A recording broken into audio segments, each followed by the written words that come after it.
오늘 히브리서 7장 오늘 마지막 시간 이후에 항상 있는 제사장이라는 제목으로 오늘 말씀을 나누겠습니다. 7장에서 우리는 이제 예수님이 멜기세덱의 반차를 따르는 제사장이다라는 사실을 계속해서 함께 살펴봤습니다. 히브리서의 저자가 이제 5장에서 사실은 이 얘기를 처음 꺼냈어요. 예수님이 멜기세덱의 반차를 따르는 제사장이다, 이제 그 얘기를 처음 꺼냈었는데, 이제 7장에 와서 이제 자세하게 이제 그 관계, 예수님과 멜기세덱의 관계를 풀어서 설명을 하고 있는 거예요.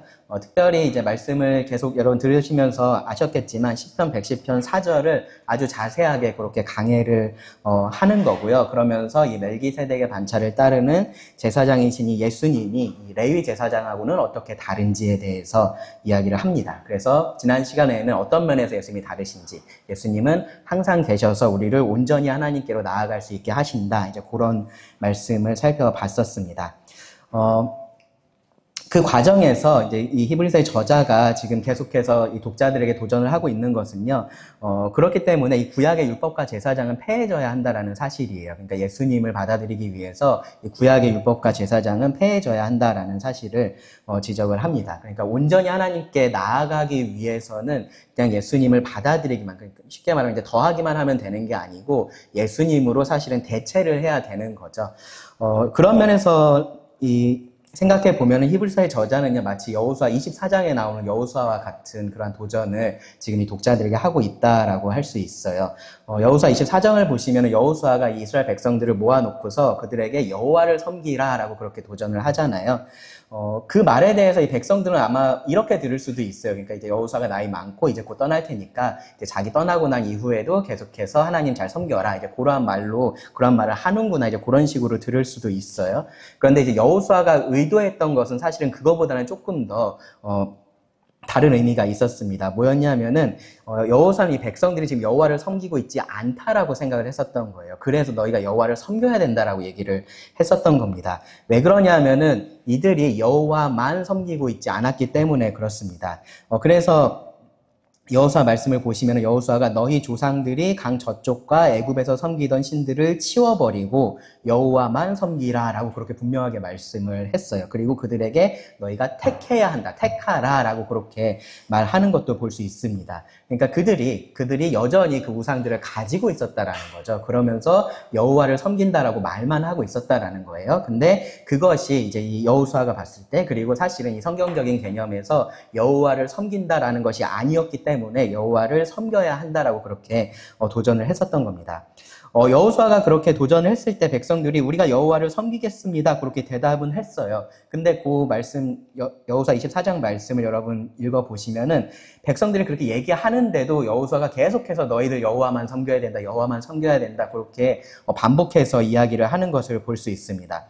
그러니까 혹시 몰라서 막 주머니에다가 우상을 가지고 다닐 수 있는 거고요. 그리고 집안 어딘가에 그런 것들을 그들이 숨겨놓고 있으면서 그냥 그 자리에서만 여호와를 섬긴다라고 말하는 것은 전혀 여호와를 섬기는 것이 아니었기 때문에 여호수아가 그 부분을 강조해서 이야기를 했다라고 볼 수 있어요. 히브리서의 저자도 사실 똑같은 일을 하고 있는 겁니다. 그냥 예수님이 이렇게 위대하시다라고만 말을 하는 게 아니라 다른 것들하고 비교를 하잖아요. 그렇죠? 비교를 하면서 예수님이 얼마나 위대하신지를 이야기를 해요. 왜 그러냐 하면은 그런 것하고 예수님을 비교해 봤을 때 이런 것들을 버려야 한다라는 것이 분명하게 보이기 때문에 그런 겁니다. 예수님을 따르는 것은 예수님만 따르는 거지 다른 것하고 함께 예수님을 따르는 것을 의미하지 않기 때문에 그렇습니다. 그래서 히브리서의 저자는요, 지금 그 사람들이 손에 들고 있는 것, 그리고 주머니에다 감추고 있는 것, 그러한 것들을 지금 끄집어내고 있는 거예요. 끄집어내서 예수님하고 비교를 하고 있습니다. 그래서 자연스럽게 그것을 버리게 지금 하고 있는 겁니다. 강요하는 것은 아니에요. 강요하지 않습니다. 이것이 일부의 성도들에게 특별한 헌신을 더 해야 한다라고 말하는 것도 아니에요. 정말로 구원받은 사람이라면은 그 두 개를 비교해 놓고 봤을 때 무엇을 선택해야 할지 명확하게 그렇게 보여지기 때문에 그렇습니다. 무엇이 옳은 선택인지를 압니다. 그래서 히브리서의 저자가 하고 있는 것은 그것을 보여주면서 너희가 이 옳은 선택을 해야 한다라고 말을 하고 있는 거예요. 오늘 그렇게 해야 한다라고 말을 하고 있는 겁니다.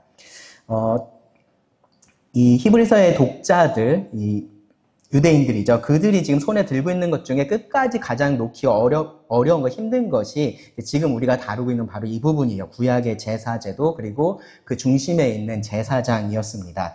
그래서 사도행전에서도 여러분들 보시면 이 사도들이 복음을 전할 때 여러 가지 이유로 그렇게 박해를 받는데, 핍박을 받는데, 그 중에서도 가장 주된 이유가 뭐였냐면은 그들이 율법을 어긴다라는 거였어요. 그리고 이 성전을 비방한다라는 것이었습니다. 그런 이유들을 가지고 이 사도들이 고난을 받았었어요. 왜냐하면은 그것이 이 유대인들에게 있어서 가장 중요한 건데, 이 사도들이 하는 말들을 보면은 그것을 지금 자꾸 버리라라고, 그것하고 뭔가 다른 이야기들을 하고 있는 것처럼 들리니까 이제 그랬었던 거예요. 그들에게 있어서 가장 중요한 것, 필수적인 것이 사실은 이 제사제도, 제사장이었습니다. 그들에게 있어서 이것이 가장 신성한 것이었고요. 그들이 정말로 목숨 걸고 지켜야 돼. 그러한 것이기도 했어요. 그래서 그냥 쉽게 얘기할 수 없는 겁니다. 그래서 히브리서의 저자가 아주 자세하게 이야기를 하고 있고 아주 치밀하게 이야기를 하고 있습니다. 그들의 생각이 잘못됐다라는 것을 스스로 깨달을 수 있도록 그렇게 이야기를 하는 거예요. 이 옛 언약의 제사장 때문에 새 언약의 제사장이신 예수님을 거절하는 것, 그것만 문제가 되는 게 아니라 그들이 가지고 있는 거기에 그냥 단순히 예수님을 더하는 것도 문제가 된다라는 것을 분명하게 이야기를 하는 겁니다. 예수님도 자신의 사역에 대해서 말씀하실 때 이 새 포도주를 이 낡은 가죽 부대에 넣지 않는다라고 말씀하셨잖아요. 그렇죠? 옛 언약의 그런 시스템 안에 예수님의 사역을 그냥 담을 수 없다라는 의미로 그렇게 하셨던 거예요. 하나님께서 그 옛 언약이라는 것, 율법이라는 것의 한계를 정하셨기 때문에 그렇습니다. 이 전혀 다른 제사장의 출현을 예언한 시편 110편 4절이 그 증거다라고 히브리서의 저자가 이야기를 했다라는 것을 우리가 지난 시간에 한번 같이 살펴봤었습니다. 율법과 제사장은 실체가 아니라 그림자였었던 거죠. 그리고 그것을 통해서는 온전함으로 나아갈 수가 없었습니다. 그게 뭔가 악하고 막 그래서 그런 게 아니고요. 그 자체가 원래부터 그럴 능력이 없는 겁니다. 그런데 이제는 그럴 능력이 있는 그 실체이신 예수님이 오신 거예요. 그리고 그 예수님은 자기를 힘입어서 하나님께 나아가는 자들을 온전히 구원하실 수 있는 분이십니다. 예수님은 그 레위 제사장하고는 다른 그러한 항상 있는 제사장이시기 때문에 그렇습니다. 그래서 그 온전한 구원을 주시는 예수님께 나아가라라고 지금 이야기를 하고 있는 거예요. 그 예수님을 힘입어서 하나님께 나아가라라고 말씀을 하고 있는 거예요. 다른 것들을 내려놓고 그렇게 하라라고 말을 합니다. 그리고 그렇게 하는 사람은 이 온전한 구원을 얻을 수 있다라는 확신을 가질 수가 있습니다. 하나님께서 예수님을 구원의 보증으로 세우셨기 때문이에요. 여기까지가 우리가 지난 시간까지 히브리서 7장의 말씀을 살펴본 내용이에요. 이 예수님이 멜기세덱의 반차를 따르는 영원한 제사장이라는 말에 내포되어 있는 의미들이 그러한 것들이었습니다. 이 정도 했으면 이제 할 말 다 끝난 것 같은데, 사실은 이제 저자는 아직도 할 말이 많이 남아 있어요. 이 10장까지 계속해서 이 비슷한 맥락의 이야기가 이어집니다. 예수님께서 새 언약의 대제사장으로서 어떻게 그 휘장 안으로 먼저 들어가셨는지, 그리고 그렇게 하셔서 어떻게 자기를 힘입어서 하나님께 나아오는 자들을 온전히 구원하실 수 있는지를 이제 또 자세하게 8장 이후에서 10장까지 그렇게 다룰 겁니다. 오늘 본문은요, 그 중간에 있는 말씀이에요. 그래서 어떻게 그렇게 하실 수 있는지를 다루기에 앞서서 이제 지금까지의 내용을 정리를 하면서 이 예수님이 우리들에게 아주 합당한 대제사장이시다라는 사실을 강조를 합니다. 본문 말씀이 26절에서 28절이에요. 말씀을 먼저 좀 읽어볼게요. 이러한 대제사장은 우리에게 합당하니 거룩하고 악이 없고 더러움이 없고 죄인에게서 떠나 계시고 하늘보다 높이 되신이라. 그는 저 대제사장들이 먼저 자기 죄를 위하고 다음에 백성의 죄를 위하여 날마다 제사 드리는 것 같이 할 필요가 없으니 이는 그가 단번에 자기를 드려 이루셨음이라. 율법은 약점을 가진 사람들을 제사장으로 세웠거니와 율법 후에 하신 맹세의 말씀은 영원히 온전하게 되신 아들을 세우셨느니라. 여기서 이제 우리가 가장 중요하게 볼 말씀이 사실 제일 먼저 하고 있는 말씀이에요. 이러한 대제사장은 우리에게 합당하다라는 겁니다. 어쩌면은 이 히브리서의 저자는요, 이 말을 너무나 그동안 하고 싶었을 거예요. 이 레위 제사장이 아니라 예수님이 우리들에게 합당한 제사장이시다. 이제 그 얘기를 너무나 하고 싶었을 겁니다. 어쩌면 이제 아껴뒀던 그 말을 여기서 하고 있는 거예요. 합당한 제사장은 예수님 뿐이시다라고 그렇게 선포를 합니다. 여기서 이제 합당하다라고 말하는 것은요, 2장 10절에서도 사실은 사용했었던 그 단어예요. 하나님께서 이 구원의 창시자이신 예수님을 고난을 통해서 온전하게 하시는 것이 합당하다라고 그렇게 말을 했었습니다. 거기서 이제 합당하다라는 것, 하나님에게 적절한 것이었다라는 의미였어요. 다르게 말하면 예수님께서 고난을 받으시고 그것을 통해서 온전하게 되시는 것이 이 하나님의 입장에서 그것이 차선의 일이었거나 혹은 어쩔 수 없이 그렇게 된 것이거나 그런 것이 아니었다라는 거예요. 그것은 하나님의 능력과 지혜 안에서 가장 적합한 일이었기 때문에 하나님께서 그렇게 하기로 선택을 하신 겁니다. 그런 의미에서 그것이 합당하다라고 표현을 한 거예요. 한마디로 최고의 선택이라고 말을 하고 있는 겁니다. 여기서도 마찬가지예요. 이러한 대제사장은 우리에게 합당하다라고 말을 할 때 의미가 그거예요. 예수님은 우리에게 있어서 차선이 아니라 최선이다라고 말을 하고 있는 겁니다. 사실 하나님께 나아가는 데 있어서 이 온전함을 고려를 한다면은 더 적합한 표현은 최선보다도 유일선이라고 할 거예요. 그러니까 유일한 선한 일이 되는 것이 바로 예수님을 통해서 하나님께 나아가는 것입니다. 예수님이 사실은 유일한 합당한 대제사장이 되십니다. 예수님 외에는 다른 길이 없기 때문에 그렇습니다. 이스라엘 민족뿐만 아니라 온 인류의 대제사장, 합당한 유일한 대제사장은 예수님이세요. 지금까지는요, 이 히브리서의 저자가 예수님이 영원하시다라는 측면에서 이 합당함에 대해서 힘주어서 이야기를 했었다면 오늘 본문에서는 조금 다른 측면을 강조를 해요. 그 다른 측면이 뭐냐면은 지금 읽으시면서 느끼셨을지 모르겠는데 바로 예수님의 거룩하심입니다. 거룩하심, 죄 없으심, 무죄하심이에요. 26절을 보시면은 그 예수님의 죄 없으심 혹은 거룩하심하고 관련된 여러 가지 표현들이 거기에 사용이 되어 있고요. 27절을 보시면은 예수님은 죄가 없기 때문에 자기를 위해서 제사 드릴 것이 없다라는 사실에 대해서 말을 하고 있고요. 그리고 28절은요, 예수님이 이 약점이 없는 영원히 온전하게 되신 아들이시다라는 사실에 대해서 이야기를 하고 있습니다. 그래서 이 전체적인 강조점이 거기에 있어요. 예수님의 죄 없으심, 거기에 지금 강조점이 있고요. 그러한 분으로서 예수님께서 우리들에게 합당하다라고 지금 이야기를 하고 있는 겁니다. 사람에게 합당한 제사장이 영원해야 한다라는 것은요, 우리가 지난 시간에 살펴봤었던 것처럼 유대인 독자들에게는 사실은 어떤 면에서는 좀 낯선 개념이었어요. 그렇게 한 번도 생각해보지 않았었던 그러한 개념이었을 거예요. 근데 제사장이 거룩해야 한다라는 것은요, 사실은 그들에게는 익숙한 개념입니다. 너무나 당연히 그렇다라고 생각할 수 있는 그러한 개념이에요. 여기서 히브리서 저자가 하고 있는 것은요, 바로 그런 면에서도 이들이 당연하다라고 생각하고 있는 그 제사장의 거룩함의 측면에서도 예수님은 레위 제사장하고는 다르셔서 그야말로 합당한 제사장이시다, 대제사장이시다라는 것을 보여주고 있는 겁니다. 항상 있는 제사장이신 그 예수님은 또한 죄 없으신 제사장이셔서 우리들에게 합당하다라고 그렇게 이야기를 하고 있다라는 거예요. 출애굽기 28장을 잠깐 한번 볼게요. 출애굽기 28장에 보시면은 거기서 이제 제사장의 의복에 대한 말씀이 있습니다. 이 제사장이 거룩해야 한다라는 것이 독자들에게 좀 익숙한 개념이었던 이유가요. 사실은 이 율법에서 그렇게 제사장을 거룩과 연결을 짓기 때문에 그래요. 28장을 보시면은 거기 이제 하나님께서 이 제사장을 위해서 특별한 옷을 지금 만들어서 입게 그렇게 하시는 장면이에요. 근데 그 옷에 대해서 2절에 보시면은 이렇게 표현을 하십니다. 내 형 아론을 위하여 거룩한 옷을 지어 라고 그렇게 말씀을 하고 있습니다. 4절도요, 중간쯤에 보시면은 그들이 내 형 아론과 그 아들들을 위하여 거룩한 옷을 지어 라고 그렇게 표현을 하고 있습니다.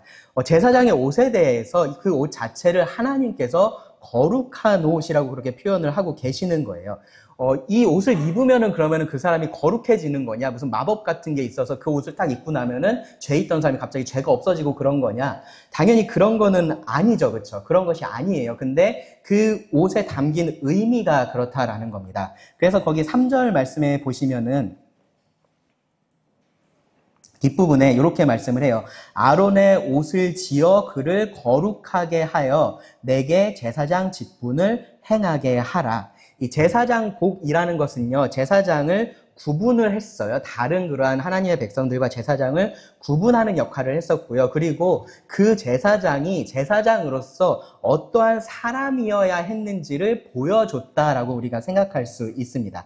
제사장은 거룩해야 됐던 거예요. 거룩해야 됐던 겁니다. 그래서 심지어는 여기 28장 36절에 보시면은 이렇게 말씀을 해요. 너는 또 순금으로 패를 만들어 도장을 새기는 법으로 그 위에 새기되 여호와께 성결이라 하고, 여호와께 성결이라고 쓴 그 패를 만들어서요. 그리고 나서 그것을 머리에 쓰는 거 그 관에다가 이렇게 매어서 붙이게 했어요. 그래서 그 관을 쓰면은 그 이마에 여호와께 성결이라고 써 있는 것이 보여지게 그렇게 했었습니다. 그러니까 제사장의 이러한 복장에서 하나님은 제사장이 어떠한 사람이어야 했는지를 분명히 보여주셨다라는 거예요. 제사장은 거룩해야 했다라는 겁니다. 그런데 생각해 보세요. 아주 엄밀한 의미에서 대제사장은 거룩했나요? 거룩하지 않았나요? 거룩하지 않았어요. 그렇죠? 거룩하지가 않았습니다. 사람인 이상 거룩할 수가 없었어요. 그렇다면 이 제사장 복이 보여준 것은 실제로 그들이 거룩하다라는 것을 보여준 것은 아니었던 거죠. 그들의 거룩함을 나타내는 것이 이 제사장 복은 아니었었던 거예요. 다만 그들이 이 하나님께서 구별하여 세우신 대제사장으로서 거룩함을 상징하고 있었고, 그리고 그들이 그 거룩함을 추구해야 할 것을 보여줬다라고 이야기를 할 수 있습니다. 이렇게 얘기할 수 있을 것 같아요. 그들은 거룩하기 때문에 거룩한 옷을 입었었던 것이 아니라 거룩해야 했기 때문에 거룩한 옷을 입었었던 겁니다. 그래서 그 옷이 거룩한 옷이라고 그렇게 불려졌어요. 조금 다르게 생각을 해보면요. 실상은 그들이 입었던 그 옷은요. 반대로 그들이 거룩하지 못하다라는 것을 보여주기도 했습니다.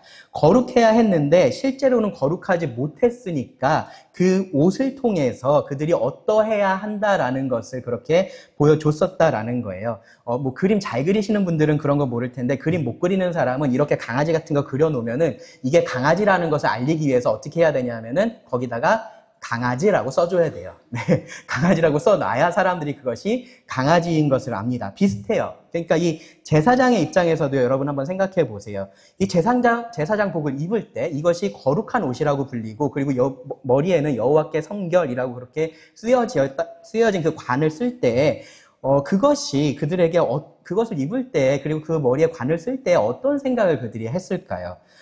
거룩한 옷을 입으니까, 뭐 그런 것들 있잖아요. 여러분도 가끔씩 좀 정장 같은 거 입으면은 자기가 뭔가 좀 갑자기 뭔가 이렇게 전문직에 종사하는 무슨 그런 사람이 된 것 같고, 약간 그런 느낌 들 때 있잖아요. 뭔가 자기가 조금 괜찮은 사람이 된 것 같은, 뭐 그런 느낌이 들 수도 있어요. 이렇게 특별한 옷을 입었을 때, 거룩한 옷을 입으니까, 내가 좀 거룩한 사람이 됐나? 약간 그런 느낌이 들 수도 있어요.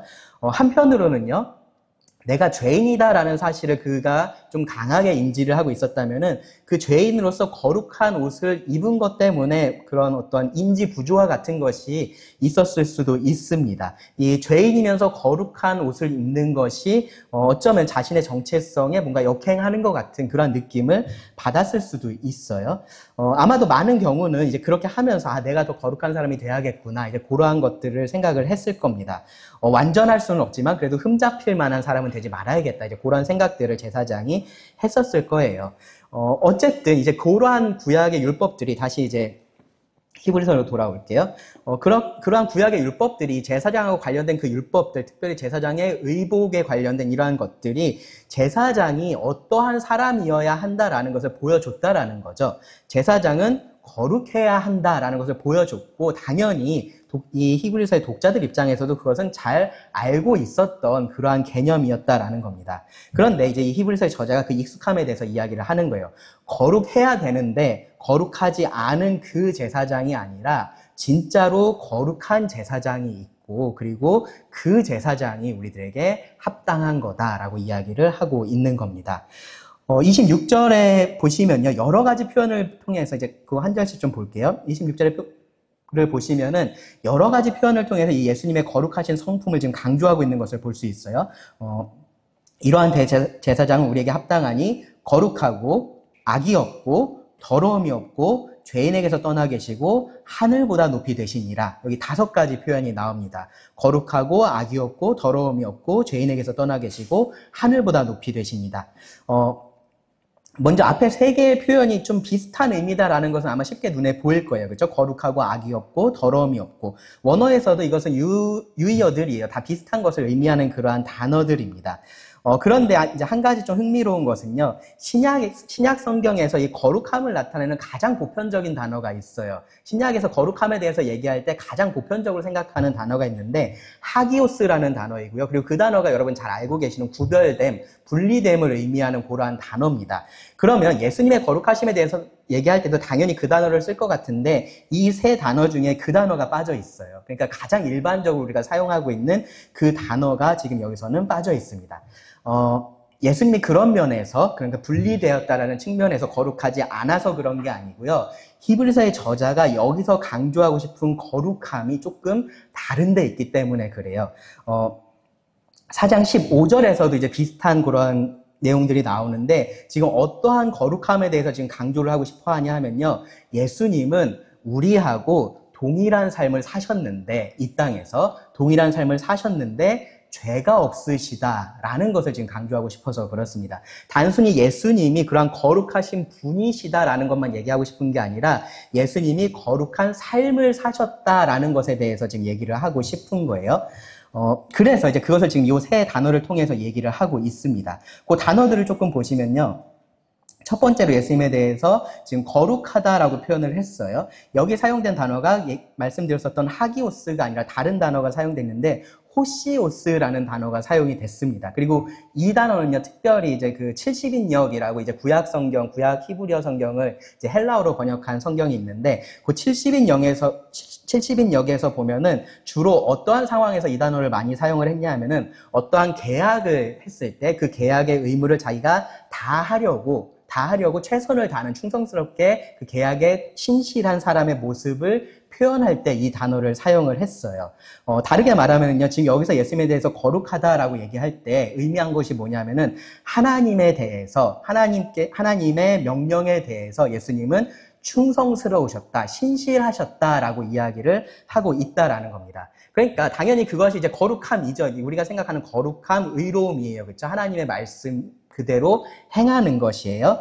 그런 측면에서 지금 이 단어를 사용을 하고 있다라는 겁니다. 하나님 앞에서 의로운 삶을 예수님께서 사셨다라는 것을 지금 여기서 거룩이라고 말을 하고 있어요.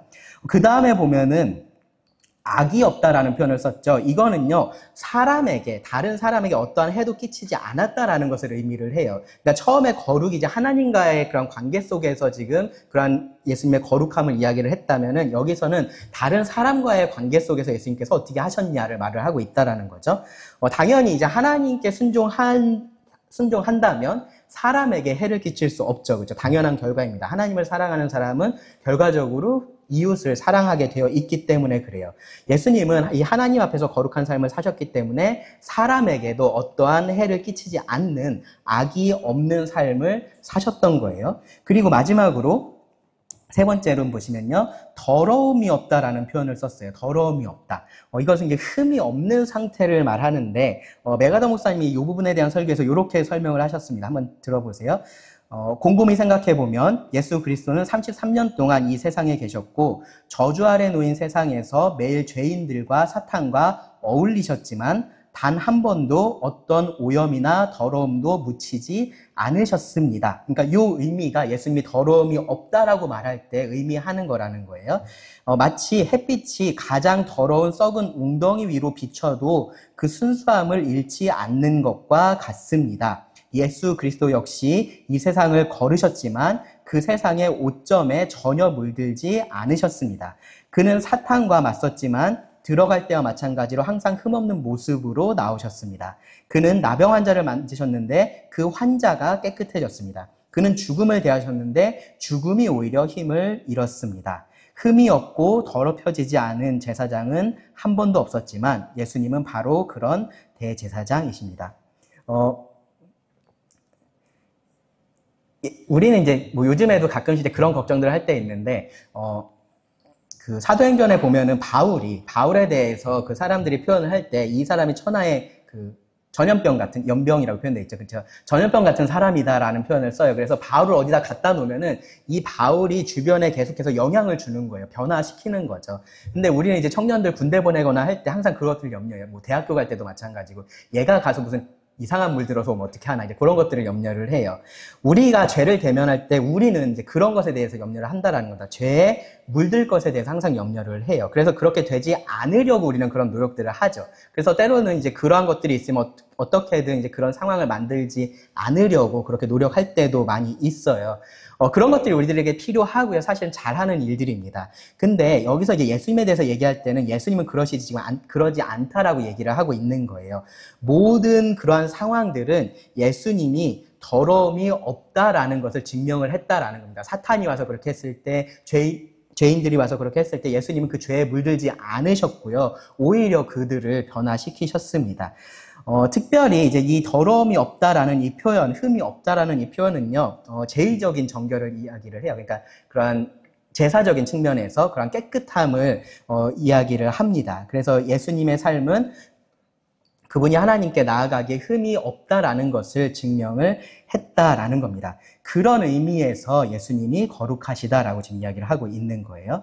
그리고 이제 거기에 이제 두 가지 사실을 덧붙여요. 하나는 뭐냐 하면은 예수님에 대해서 뭐라고 한 가지 더 이야기를 했냐면요. 죄인에게서 떠나 계시다라는 표현을 썼습니다. 죄인에게서 떠나 계시다. 생각해 보시면 예수님은 이 땅에 계실 때 죄인과 함께 하셨죠. 그렇죠? 죄인과 함께 식사도 하셨고 심지어 죄인들의 친구라고까지 그렇게 불리셨어요.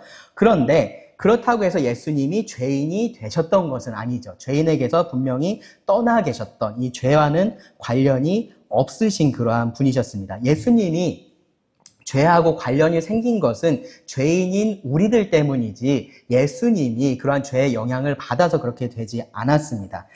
그리고 지금 예수님은 히브리서 1장 3절에서 말하는 것처럼 이 죄를 정결케 하는 일을 하시고 높은 곳에 계신 지극히 크신 이의 우편에 앉아 계세요. 지금 여기서 이제 그 마지막에 하고 있는 말씀이 그 말씀이에요. 하늘보다 높이 되십니다. 지극히 크신 이의 우편이 지금 여기서 말하고 있는 바로 하늘보다 높은 곳이에요. 예수님은 이 땅에 오셔서 이렇게 죄 없는 삶을 사셨고, 그리고 죄를 정결하게 하는 일을 하셨고, 지금은 하늘보다 높이 되셔서 대제사장으로서의 일을 하고 계시다라고 히브리서의 저자가 말을 하고 있는 거예요.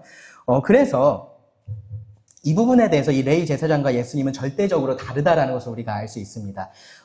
레위 제사장은요, 거룩하지 않으면서 거룩한 옷을 입었어야 됐었어요. 근데 예수님께는 그러한 거룩한 옷이 필요가 없었습니다. 왜냐하면 그분이 거룩하셨기 때문인 거죠. 오히려 예수님은요, 믿는 자들에게 이 그분의 거룩함으로 그들을 옷 입혀주신다라고 그렇게 말씀을 해요. 그 옷은요, 예수님께서 우리들에게 옷 입혀주시는 그 거룩한 옷은요, 거룩한 척하게 하는 그런 옷이 아니고요, 정말로 거룩하게 만드는 그러한 옷입니다. 그러니까 어떠한 제사장들도 할 수 없었던 그런 일을 거룩하신 예수님이 하신다라는 겁니다. 그리고 이제 그런 차이가요, 이 대제사장이 드린 제사에서도 드러난다라고 27절이 말을 하고 있는데요. 27절 보시면, 그는 저 대제사장들이 먼저 자기 죄를 위하고 다음에 백성의 죄를 위하여 날마다 제사 드리는 것 같이 할 필요가 없으니, 이는 그가 단번에 자기를 드려 이루셨음이라. 제사장들은 이 백성들의 죄를 위해서 제사를 드리는 사람인데, 그들조차도 자기 죄가 있으니까 자기를 위해서 제사를 드려야 했다라고 지금 얘기를 하고 있어요. 그러니까 그 상황이 굉장히 아이러니한 일인 거죠. 굉장히 역설적인 그러한 상황인 겁니다. 남의 죄를 위해서 제사를 드리는 본인이 자기 죄가 있어서 자기를 위해서 제사를 드린다라는 것, 당연히 그들의 그런 어떠한 자격에 대해서 의문이 생길 수밖에 없는 일인 거예요. 그럼에도 불구하고 그렇게 하지 않았던, 그렇게 이제 그런 의문을 제기하지 않았었던 것은 그들도 사람이었기 때문에 어쩔 수 없다는 것을 우리가 알기 때문인 거죠. 자기를 위해서 제사를 드리지 않아도 괜찮은 사람은 없었기 때문에 그렇습니다. 레위기 16장에 보면은요, 속죄일에 대한 말씀이 있습니다. 그 속죄일이 사실은 이런 아이러니, 그런데 그럼에도 불구하고 어쩔 수 없다라는 것을 가장 공식적으로 보여주는 그러한 날이었어요. 이 대제사장은요, 백성들을 위해서 그렇게 1년에 한 번 큰 제사를 드렸어요. 근데 그렇게 하기에 앞서서 어떻게 했어야 됐냐면, 첫째로는 물로 자신을 씻어야 됐었고요. 그리고 그 거룩한 옷을 입어야 됐고요. 그리고 자신을 위한 제사를 드려야만 됐습니다. 그들이 하나님께 자신 있게 나가지 못했어요. 왜냐하면 자신의 죄가 먼저 있고 그것이 먼저 보이기 때문에 그렇습니다. 심지어 그 속죄일에 대해서 시작하는 그 말씀, 레위기 16장 1절을 보시면 이렇게 시작을 해요. 아론의 두 아들이 여호와 앞에 나아가다가 죽은 후에 여호와께서 모세에게 말씀하시니라. 아론의 아들 나답하고 아비후죠, 그렇죠? 그들이 하나님께서 말씀하시지 않은 그 다른 불을 분향하다가 그 자리에서 죽임을 당한 사건이 있었고요. 그리고 나서 지금 이러한 일들이 하나님께서 이 속죄일에 대해서 말씀을 하신 거예요. 제사장이라고 해서 자기가 원하는 대로 하나님께 나아갈 수가 없었다라는 겁니다. 제사장은 거룩한 사람이니까 내가 원하는 대로 이렇게 할 수 있다라고 그렇게 할 수 없었다라는 거예요. 그들도 하나님 앞에 나갈 때 언제나 두렵고 떨리는 마음으로 하나님께 나아가야 됐었어요. 자신의 죄 때문에 하나님의 심판을 받을 수 있었기 때문에 그렇습니다. 대속죄일에요, 이 백성들은 대속죄일에 이 백성들을 하나님 앞으로 인도하는 그 대제사장도 사실은 마찬가지였던 거죠. 그도 온전하지 못한 사람이다라는 것을 그가 그런 거룩한 옷을 입고 자신을 위해서 제사를 드리고 하는 그러한 것들을 통해서 보여줬었던 거예요. 그래서 이제 칼빈은 이 부분에 대해서 이런 얘기를 했습니다. 하나님이 그 사람 자신에게 진노하시는 것이 합당한 마당에 그가 어떻게 다른 사람을 위해 하나님을 진정시킬 수 있겠는가. 네. 대제사장이 지금 그러한 상황 속에서 제사를 드렸었다라는 겁니다.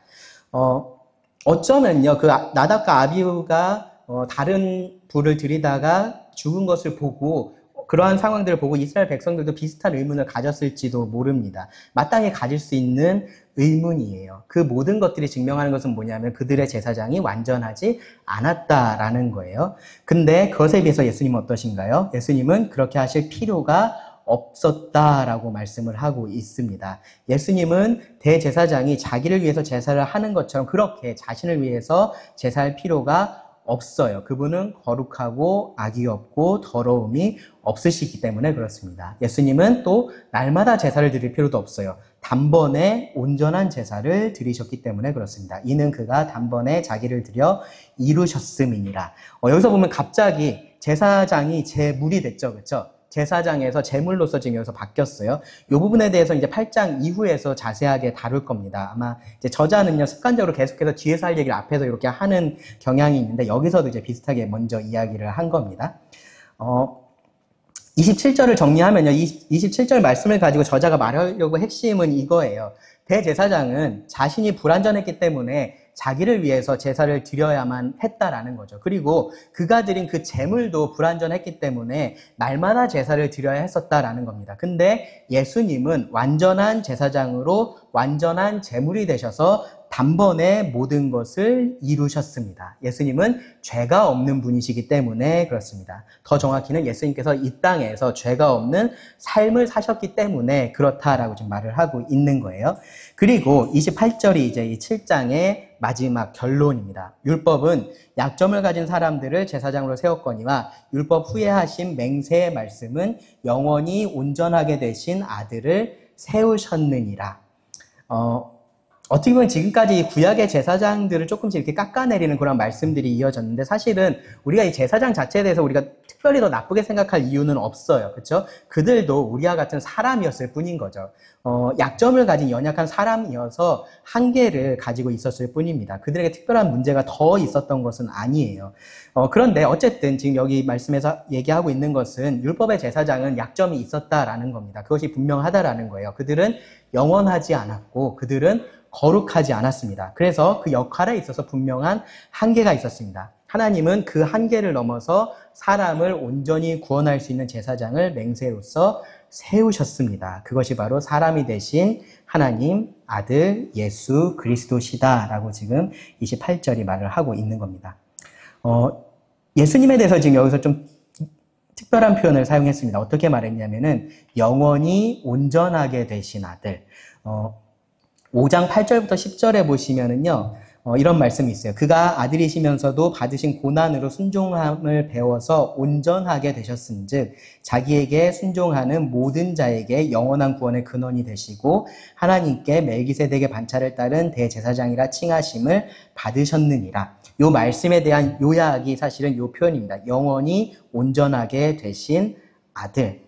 앞에서 예수님의 거룩하심에 대해서도 저자는요, 예수님의 본질적인 거룩하심보다 이 땅에서 예수님께서 사셨던 그 거룩하신 삶에 대해서 이야기를 했었어요. 그것처럼 여기서도 지금 예수님이 원래 온전하신 분이시다라는 그 사실을 얘기하고 있는 게 아니라 온전하게 되셨다라는 사실을 지금 강조를 하고 있습니다. 예수님께서 우리와 같은 몸을 입고 이 땅에 오셨고 이 땅에서 사셨습니다. 그러면서 우리가 경험하는 그 모든 어려움들, 그 모든 한계들, 우리가 인간으로서 갖고 있는 그러한 것들을 예수님도 똑같이 경험을 하셨어요. 우리가 포기했었던 그 모든 상황들을 예수님도 경험을 하셨다라는 거죠. 근데 예수님은 거기서 포기하지 않으셨고 끝까지 순종하셨습니다. 그래서 온전하게 되셨다라는 표현을 사용을 해요. 예수님 원래 온전한 분이신데 이 순종을 통해서 인간으로서 온전하게 되셨다라고 말씀을 하는 겁니다. 그리고 그렇게 온전하게 되셔서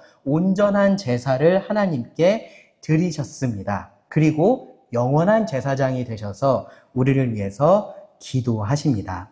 하나님은 영원히 온전하게 된 이 아들을 우리의 대제사장으로 세우셨다라는 겁니다. 우리에게 꼭 필요한, 꼭 맞는 제사장, 유일한 제사장은 바로 이 영원히 온전하게 되신 아들 예수 그리스도 뿐이시다라고 히브리서의 저자가 7장을 마무리를 합니다.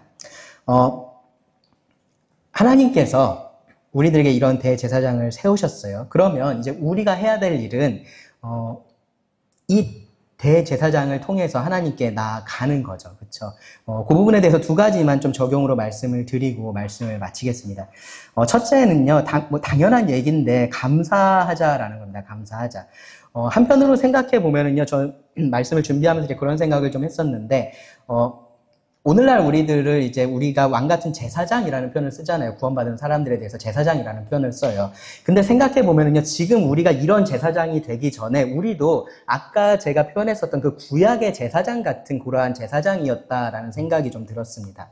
우리는요, 우리를 거룩하게 할 수 없는 옷을 입고 있었어요. 우리를 거룩하게 할 수 없는 그 옷을 입고 있으면서 마치 이 옷이 나를 거룩하게 해줄 것처럼 그렇게 착각을 하고 있었습니다.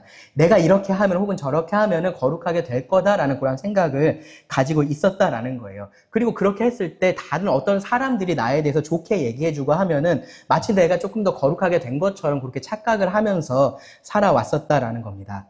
그런데 이 율법의 제사장들이 약점을 가지고 있는 사람들이었었던 것처럼 우리도 똑같이 그랬어요. 그래서 이 약점을 가진 제사장들로서 사람으로서 하나님께 온전히 그들이 나아갈 수 없었던 것처럼 우리도 똑같이 어떻게 해도 하나님 앞에 온전히 나아갈 수는 없는 사람들이었습니다. 그런 우리들에게 하나님께서 이 합당한 대제사장을 주신 겁니다. 그리고 그 예수님은 진짜로 거룩한 옷을 우리들에게 주신 거예요. 그냥 나를 거룩하게 할지도 모른다라고 내가 착각하고 있는 그런 게 아니라 정말로 나를 거룩하게 하는 그 옷을 주신 겁니다. 정말로 하나님 앞에서 우리를 거룩하게 하는 옷을 주신 거예요. 그 옷은 무엇으로 만들어졌냐 하면은 예수님의 거룩한 삶으로 만들어졌고요. 예수님의 거룩한 죽음으로 만들어졌습니다. 그리고 믿는 자에게 그것을 선물로 주신 겁니다. 괜찮은 옷을 입으면 나도 괜찮은 사람이 된 것처럼 그런 착각을 할 때가 있는데요. 예수님께서 주신 이 옷은요, 정말로 나를 괜찮은 사람으로 만든다라는 겁니다. 하나님 앞에서 나를 정말로 괜찮은 사람, 의로운 사람, 거룩한 사람으로 만든다라는 겁니다. 그래서 감사하자라는 겁니다. 우리가 할 수 없는 그것을 예수님께서 대신해서 모든 것들을 이루어 주셨기 때문에, 그래서 우리가 하나님 앞으로 온전히 정말로 나아갈 수 있게 되었기 때문에 우리가 거룩한 제사장이 될 수 있게 하셨기 때문에 감사하자라는 겁니다. 두 번째로는요, 우리가 부분에 있어서 좀 우리를 좀 점검을 해봤으면 좋겠다라는 생각이 들었습니다. 때로는요, 우리가 예수님이 유일한 길이다라는 것을 알고 있어요. 하나님께 나아가는 유일한 길이다라는 것을 알고는 있는데, 그리고 그것을 믿기 때문에 우리가 구원을 받은 건데, 지금 우리가 살아가면서는 예수님이 아니라 다른 어떤 것을 통해서 하나님께 나아가려고 할 때가 있기 때문에 그렇습니다. 카톨릭에서는요, 마리아를 통해서, 혹은 그 이미 죽은 성인들 있잖아요. 그런 성인들을 통해서 하나님께 나아갈 수 있다라고 그렇게 주장을 해요. 근데 우리는요, 그런 것을 당연히 거부해요. 그럴 것이다라고 생각하지 않아요. 기도하면서 거룩하신 조성훈 목사님의 이름으로 기도합니다. 그렇게 하지 않잖아요. 그렇죠? 네, 우리 그렇게 하지 않습니다. 그런 것들을 믿지는 않아요. 그런데 여전히 우리가 어떤 면에서는 이 예수님이 아니라 다른 것을 통해서 하나님께 나아가려고 하는 것들이 여전히 우리 삶에서는 있다라는 거예요. 그것이 어떤 우리가 좋아하는 책, 혹은 그 책을 쓰는 저자가 될 수도 있는 거고요. 혹은 어떤 유명한 사람이 될 수도 있는 거고요. 혹은 어떤 나하고 가까운 친구가 될 수도 있는 거예요. 혹은 어떤 환경이 될 수도 있습니다. 그래서 가끔씩 이러한 경우들이 있어요. 이 사람이 정말로 괜찮은 신앙인처럼 계속해서 보였어요. 막 5년, 10년 항상 괜찮은 신앙인으로서 여겨졌었는데 어느 순간 정말로 딴 사람이 된 것 같은 모습을 보일 때가 있어요. 그래서 무슨 일이 있었지? 어떠한 일이 있는 거지? 라고 생각해 보면은 어떤 환경이 바뀐 겁니다. 그 사람이 그동안 의지해 왔었던, 그것을 의지하고 하나님에게 나아갔었던 그것이 그 삶에서 사라졌을 때 그 사람의 신앙이 완전히 달라진다면, 그렇다면은 그 사람은 예수님을 통해서만 하나님께 나아갔었던 것이 아니라 그것을 통해서 하나님께 나아가고 있었다라는 겁니다. 궁극적으로 우리가 붙들어야 할 것은 예수님이세요. 우리가 구원받을 때만 그런 것이 아니고요. 우리가 계속해서 살아가면서도 붙들어야 할 분이 오직 예수님이십니다. 뭐가 달라져서, 내 삶에 있어서 뭐가 달라져서, 뭐가 빠져서, 혹은 뭐가 더해져서 나와 하나님 사이의 관계에 내가 뭔가 어려움을 겪고 있다면요, 내가 그것을 그만큼 의지하고 있었다라는 반증이 된다라는 거예요. 다르게 말하면은 어느 정도는 내가 그것을 의지해서 하나님께 나아가고 있었다라는 말이 된다라는 겁니다. 그럴 때 우리가 생각해야 될 것이, 하나님께서 세우신 영원하고 온전하게 되신 제사장은 예수님밖에 없다라는 것을 생각을 하셔야 됩니다. 예수님만이 하나님께로 나아가는 정말로 유일한 길이다라는 것을 생각을 하셔야 됩니다. 다른 것들이 도움을 줄 수 있어요. 그렇죠? 분명히 다른 것들이 도움을 줄 수 있는데, 그 도움을 주는 것은 그 도움을 통해서 우리가 예수님을 더 바라보고, 그리고 예수님을 통해서 하나님께 나아갈 수 있는데 도움을 줘야지, 이거 자체를 내가 의지해서 하나님께 나아가고 있다면 그것은 내가 잘못된 길을 가고 있는 겁니다. 잘못된 것을 의지하고 있는 겁니다. 오직 예수님이 지금도 여전히 하나님께 나아갈 수 있는 유일한 길이다라는 확신을 여러분들 가지셔야 되고요. 그리고 그 확신에 여러분 소망의 닻을 내리셔야 됩니다. 그래야지 환경이 달라지든 뭐가 달라지든 우리가 흔들리지 않을 수 있는 겁니다. 자, 기도하고 마치겠습니다. 하나님, 우리에게 합당한 대제사장을 주셔서 감사합니다. 예수님, 우리의 합당한 대제사장이 되어주셔서 감사합니다. 그리고 성령님께서 우리로 이 대제사장을 믿고 살아갈 수 있게 하여 주셔서 감사합니다. 하나님, 우리가 이 귀한 선물을 늘 기억하게 하시고 늘 감사하게 하여 주시기를 구합니다. 그리고 그에 합당하게 살아갈 수 있게 하여 주시기를 원합니다. 우리가 언제나 예수님께로 나아가게 하시고 예수님을 통하여서 하나님 앞으로 나아갈 수 있게 하여 주시기를 구합니다. 들은 말씀을 주님께 맡기며 예수님의 이름으로 기도드립니다. 아멘.